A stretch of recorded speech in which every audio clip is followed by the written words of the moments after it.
Assalamualaikum warahmatullahi wabarakatuh. Hari ini kita akan berbicara kembali mengenai Pancasila, yaitu makna atau hakikat Pancasila, sila yang kedua, yaitu kemanusiaan yang adil dan beradab. Seperti apa pembahasannya? Mari kita saksikan bersama. Manusia menurut para pemikir muslim, menurut para filosof muslim yang mereka mengadopsi pendapat dari para pemikir Yunani, para filosof muslim itu mengistilahkan manusia itu sebagai al-hayawanun natik, yaitu hewan yang berpikir. Jadi sederhana ya, manusia itu pada hakikatnya sama dengan binatang seperti anjing, kucing, kuda, kutu, nyamuk, semut, gorila, macan dan sebagainya. Hanya bedanya mereka tidak berpikir, sementara kita sebagai manusia itu memiliki pikiran. Bedanya di situ, gitu ya. Bedanya kita dengan hewan-hewan yang lain itu hanya di pikiran. Manusia itu punya berpikir, manusia bisa berpikir, mereka enggak, gitu ya. Akan tetapi perlu disadari bersama bahwa perbedaan satu hal itu, berpikir itu tadi, itu ternyata membawa dampak yang luar biasa, membawa dampak yang sangat banyak. Perbedaan antara manusia dengan makhluk lain yaitu tadi ya, pikiran.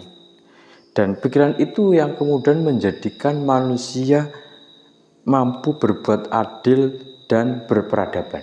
Itu ya, bedanya di situ nanti. Binatang itu tidak bisa dikatakan beradab, binatang tidak bisa dikatakan berpikir. Akan tetapi manusia bisa berpikir, manusia beradab, manusia berkeadilan. Manusia bisa mencari keadilan, berpikir tentang keadilan, menemukan keadilan. Seperti itu. Kemudian saya kutipkan lagi dari pendapatnya Ibnu Khaldun seperti ini. Manusia adalah makhluk Allah yang berbeda dari makhluk-makhluk yang lain karena kesanggupannya dalam berpikir. Jadi Ibnu Khaldun sebagai filosof muslim, beliau mengakui bahwa manusia itu makhluk Allah yang berbeda dengan makhluk-makhluk yang lain seperti malaikat, jin, setan, termasuk binatang yang tadi saya sebutkan. Bedanya satu itu tadi, berpikir. Karena manusia punya pikiran sehingga manusia itu berbeda dengan makhluk-makhluk Allah yang lain di seluruh muka bumi ini. Oke, kita lanjut. Jadi manusia itu ternyata tidak sesederhana yang dibayangkan atau tidak sesederhana yang dikatakan oleh banyak orang. Manusia itu tidak sesederhana binatang-binatang yang lain. Karena manusia itu sangat kompleks. Manusia itu sangat kompleks, sangat jelimet, dalam bahasa Jawa, jelimet, kompleks, gitu ya. Manusia dikenal sebagai makhluk yang monopluralis. Mono itu tunggal, plural itu banyak. Jadi tunggal tapi sekaligus banyak. Itulah manusia. Sangat kompleks sekali di situ ya. Coba kita perhatikan satu lagi. Manusia itu makhluk jasmani tapi sekaligus makhluk rohani. Artinya dalam setiap manusia itu pasti terdapat jasmani dan rohani ada di dalam jasad. Jadi ada 3 kategori, ada yang mengatakan 2 yaitu jasad dan roh. Ada yang mengkategorikan jadi 3 yaitu ada jasad, ruh, dan jiwa. Itu manusia seperti itu ya, jasad, ruh, dan jiwa. Kemudian ada, kalau menurut filsuf Yunani zaman bahla, manusia itu berasal dari 4 anasir, gitu ya. Dari air, dari tanah, dari api, dari udara. Air yang kemudian membentuk unsur air, yang kemudian membentuk darah, keringat. Kemudian unsur tanah yang membentuk ini kulit, tulang, dan seterusnya ya. Kemudian unsur api yang memunculkan atau menjadikan semangat, nafsu. Kemudian ada unsur udara yang menjadikan ini loh, nafas kita itu berasal dari unsur udara, seperti itu. Kemudian yang kedua, tadi yang pertama adalah manusia itu makhluk jasmani rohani. Yang kedua, manusia itu adalah makhluk individu tapi sekaligus makhluk sosial. Ini gimana bahasanya? Individu tapi juga makhluk sosial. Manusia itu butuh bersosialisasi, tapi kadang manusia itu butuh sendiri, butuh menyendiri, butuh menyepi, mendinginkan suasana seperti itu. Manusia itu butuh bersosialisasi dengan sesama manusia. Tentu pertama bersosialisasi dengan sesama manusia. Kemudian manusia juga bisa bersosialisasi dengan binatang loh, jangan lupa. Ingat, kalian pasti ada yang di rumah punya kucing, ayam, atau binatang yang lain seperti kambing, domba, sapi barangkali gitu ya. Manusia juga butuh bersosialisasi dengan barang-barang sekitar seperti motor, misalnya mobil, misalnya gitu ya. Manusia juga butuh bersosialisasi dengan tumbuh-tumbuhan. Barangkali di rumah kalian ada yang punya tanaman hias, atau yang di sawah punya tanaman padi, yang kebun punya singkong, pohon-pohon dan seterusnya. Itulah cara manusia bersosialisasi dengan makhluk-makhluk yang lain seperti itu. Jadi ini khusus untuk konteks bersama manusia ya, konteks dalam manusia bersosialisasi dengan manusia. Ternyata manusia itu tidak bisa hidup sendiri, tapi perlu bersosialisasi, bertemu, bekerja sama, saling membutuhkan dengan manusia-manusia yang lain. Tuh. Jadi manusia itu ternyata tidak cukup hanya sekedar ada, tetapi juga perlu mengada, kalau dalam bahasa filsafatnya begitu. Manusia tidak cukup hanya ada, tetapi butuh eksis. Itulah manusia. Manusia baru dikatakan manusia jika dia eksis, jika dirinya eksis. Eksis di media sosial, eksis di masyarakat, eksis di keluarga, eksis di lingkungannya. Tetapi jika manusia itu tidak eksis, tidak bersosialisasi, dia akan dipertanyakan, normal gak sih dia manusia, gitu kan? Itu seperti itu manusia. Oke, kita lanjut gini. Sekarang paham kemanusiaan ya. Tadi kita berbicara manusia, sekarang paham kemanusiaan. Ini masih sila kedua dari Pancasila, yaitu kemanusiaan yang adil dan beradab. Kemanusiaan itu seperti apa? Kemanusiaan itu kalau menurut istilah yang kita ambil dari Bung Karno, Bapak Proklamator kita, yaitu istilahnya internasionalisme atau perikemanusiaan.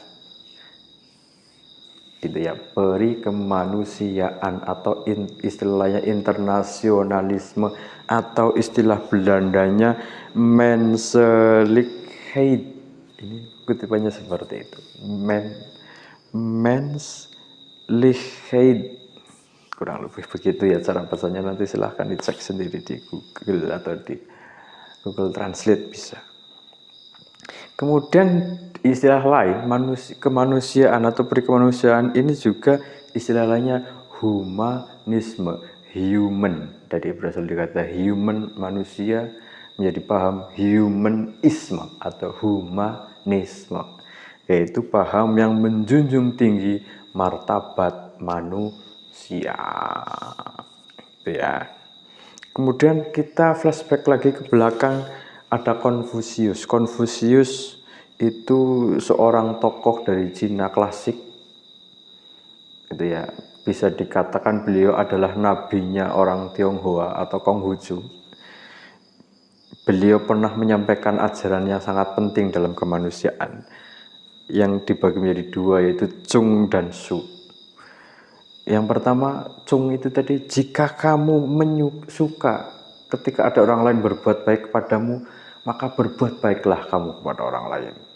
Dan sebaliknya, yang disebut Su itu, jika kamu tidak menyukai orang lain berbuat salah atau berbuat jahat kepadamu, maka janganlah kamu juga berbuat jahat kepada orang lain. Itu ajarannya Konfusius seperti itu, sederhana tapi mendalam, berkaitan dengan kemanusiaan seperti itu. Kita lanjut. Jadi mengapa sila kedua kemanusiaannya adil dan beradab ini penting? Ya. Tadi ya, dalam Pancasila sila kedua itu mengakui bahwa manusia itu sebagai makhluk yang monopluralis, individu tapi juga sosial, jasmani tapi juga rohani, seperti itu kan. Nah, penting memahami konsep dasar ini penting supaya kita tidak terjebak ikut-ikutan ke dalam paham yang disebut universalisme. Mereka adalah paham yang mengajarkan bahwa manusia merupakan bagian utuh integral dari Kristen. Ini pahamnya gereja pada zaman bahla, sebelum zaman pencerahan Eropa dulu. Waktu era kegelapan Eropa, sebelum abad ke-15, abad awal Masehi sampai abad ke-15. Manusia tidak memiliki diri sendiri. Menurut paham universalisme ini, manusia tidak memiliki dirinya sendiri. Jadi manusia ini tidak memiliki dirinya sendiri. Manusia itu harus ikut tunduk kepada aturan gereja. Jadi paham universalisme ini tidak mengakui manusia sebagai individu yang memiliki harkat dan martabat yang luhur. Jadi manusia itu hanya krocok-krocok gitulah, atau apa sih ya?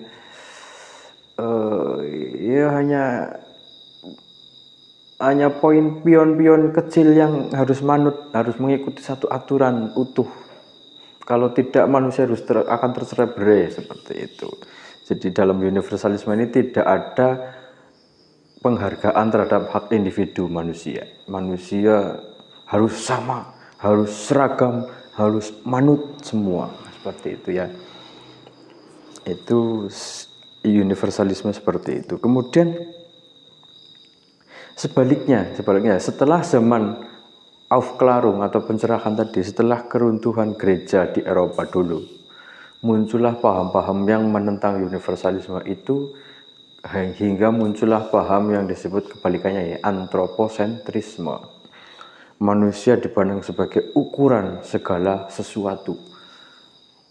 Manusia itu adalah ukuran segala sesuatu. Mereka ini orang-orang yang anti gereja ya, jadi manusia adalah ukuran segala sesuatu. Semua harus diukur berdasarkan, pokoknya semua, istilahnya gimana ya? Ya, makhluk yang lain itu hanya nunut gitu. Manusia yang punya kuasa, manusia yang punya bumi. Bumi ini diciptakan hanya untuk manusia, seperti itu kurang lebih. Dan antroposentrisme ini sebetulnya bukan paham asli dari zaman Renaissance itu ya, bukan zaman pencerahan, tapi bisa dirunut ternyata sejak zaman era Yunani kuno, dari Protagoras 440 sampai 411 sebelum Masehi, dan juga pahamnya kaum Sofis gitu ya. Paham ini berkembang yang kemudian dikembangkan lebih lanjut zaman pencerahan di Eropa itu tadi. Tapi embrionya paham itu ada di Yunani kuno gitu ya. Nah, di samping itu manusia juga ternyata makhluk yang problematik. Masalahnya banyak. Ada iri hati, dengki, ada kepengen berkuasa, ada kepengen dihargai dan seterusnya. Gitu ya.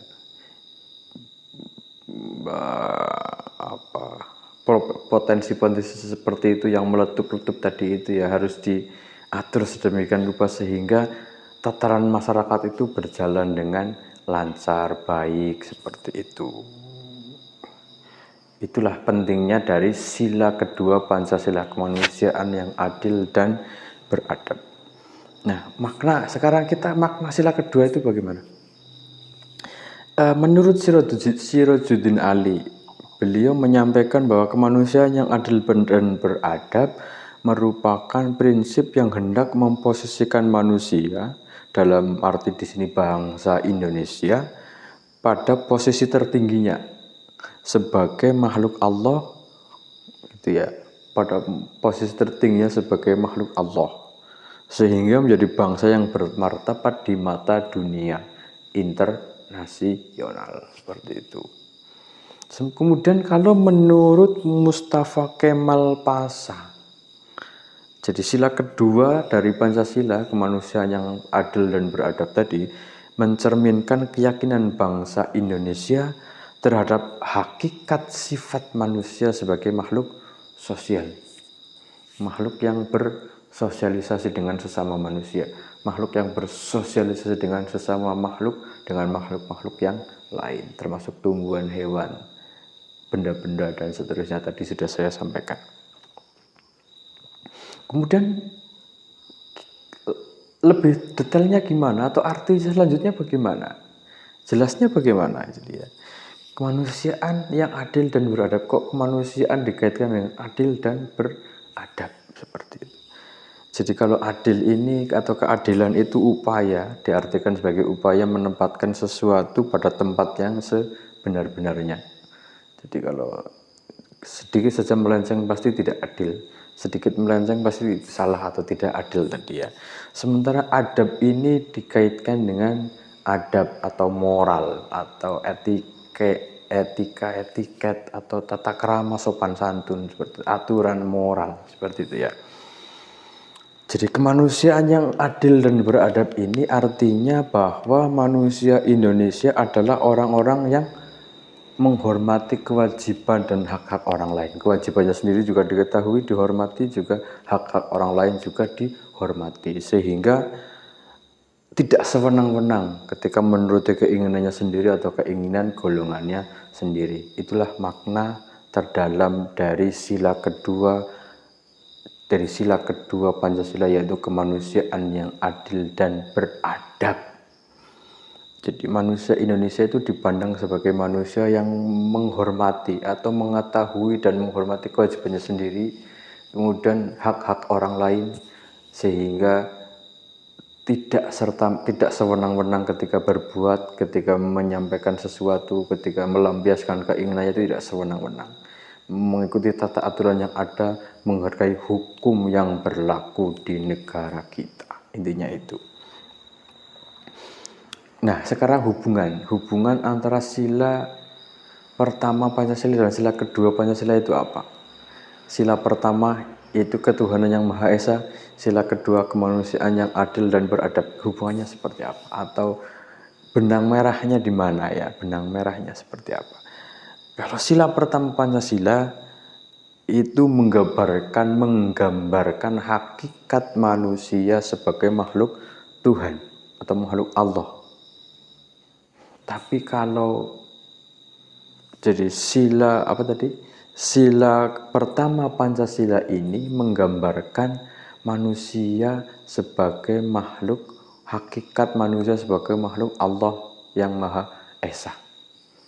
Kalau sila kedua itu menggambarkan manusia sebagai makhluk sosial, gitu ya, yang hidup bersama dengan manusia yang lain, dengan makhluk yang lain, dengan benda-benda, dengan pohon, dengan tumbuhan. Jadi sila pertama ini hubungannya vertikal, ke atas. Kalau sila kedua hubungannya ke samping, horizontal, sesama makhluk, sesama manusia, ya. Bedanya di situ. Hubungannya adalah keduanya saling berkaitan. Sila pertama dan sila kedua ini tidak bisa dipisahkan. Jadi sila yang pertama ini spiritual, kalau sila yang kedua ini sosial, seperti itu ya. Tidak bisa dipisahkan, harus digabung atau seperti mata uang lah ya. Jadi satunya ada sisi satunya, ada sisi satunya. Sisi satunya spiritual, sisi satunya sosial. Jadi manusia Indonesia itu manusia Indonesia itu manusia yang spiritual tapi juga sekaligus sosial. Jadi sosialisasinya itu didasarkan atas prinsip ketuhanan yang Maha Esa itu tadi. Ya, jadi simpelnya adalah sila kedua Pancasila ini mengakui bahwa manusia Indonesia merupakan makhluk Allah yang hidup bersama dengan sesama manusia, dengan sesama makhluk-makhluk Allah, sesama makhluk-makhluknya. Nah, cita-cita mulia ini, cita-cita mulia kemanusiaan yang adil dan beradab, apakah sudah terlaksana di negara kita ini yang notabene Pancasila adalah dasar utama atau akar dasar pertama dari Negara Kesatuan Republik Indonesia. Apakah keadilan sosial kemanusiaan, apakah kemanusiaan yang adil dan beradab itu sudah terlaksana dengan benar, dengan baik?